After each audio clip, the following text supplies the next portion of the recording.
એક નમ્ર અપીલ કરું છું, કાલે આપણે રીલ પોસ્ટ કરેલી જાણતા અજાણતા કોઈ ધર્મ તો મિત્રો સૌપ્રથમ તો આ વિડીયો સાંભળ્યા પછી તમને રેકોર્ડિંગ સંભળાવશે. રેકોર્ડિંગ સાંભળ્યા પછી તમને વિડીયો સારો લાગે તો વિડીયોમાં લાઇક કરી દેજો. ચેનલમાં નવી ચેનલ સબસ્ક્રાઇબ કરી લેજો મિત્રો.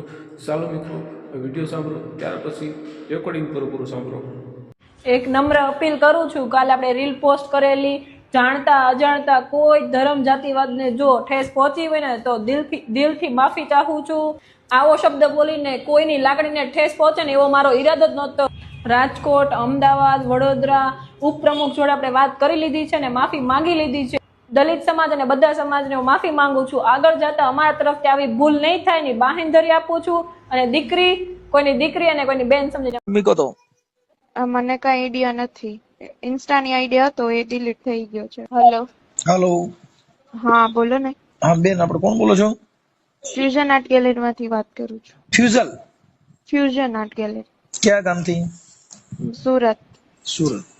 બેન, ઓલો તમારો ઓડિયો વાયરલ થયો છે, એમાં તમે કઈક ગરોડીમાં કઈક ઢેઢ શબ્દ વાપરો છો.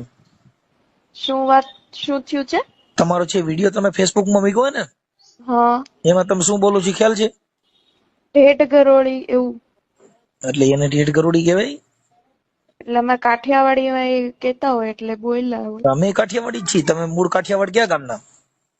એવું નથી. હા, એ અમે મૂકી હતી, ઇન્સ્ટા માંથી ડિલીટ થઈ ગઈ છે. ફેસબુક ની મને બહુ આઈડિયા નથી, કેમ કે હું અહીંયા સ્ટાફ વાત કરું છું. તમારું નામ શું કીધું બેન? પીનલ વાઘાણી.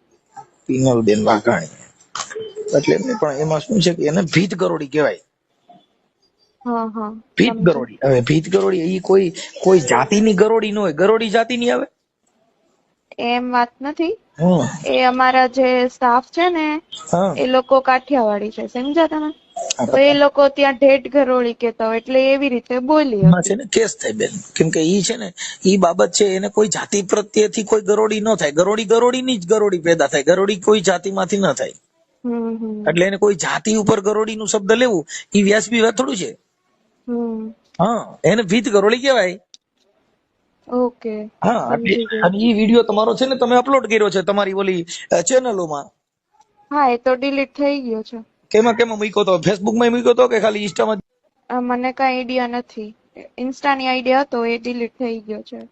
ઠીક છે. એટલે એવી ગરોડીમાં કે એમાં છે ને કોઈ જાતિમાં એકાબીજાને દુઃખ થાય એવું નહીં બોલવાનું. કેમ કે એમાં શું છે કે એકાબીજાના થોડાક લાગણી કોઈ નહીં દુભાય કે એવું રીતે ન કે જાતિ ઉપરથી કોઈ જનાવર હોય, જનાવરની જાતિ હોય એમાં જ જનાવર થાય. તો મિત્રો વિડીયો પસંદ આવે તો વિડીયોમાં લાઇક કરી દેજો. ચેનલમાં નવી ચેનલ સબસ્ક્રાઇબ કરી દેજો મિત્રો. ચાલો મિત્રો મળશું નેક્સ્ટ વિડીયોમાં. ત્યાં સુધી રામ રામ, જય માતાજી.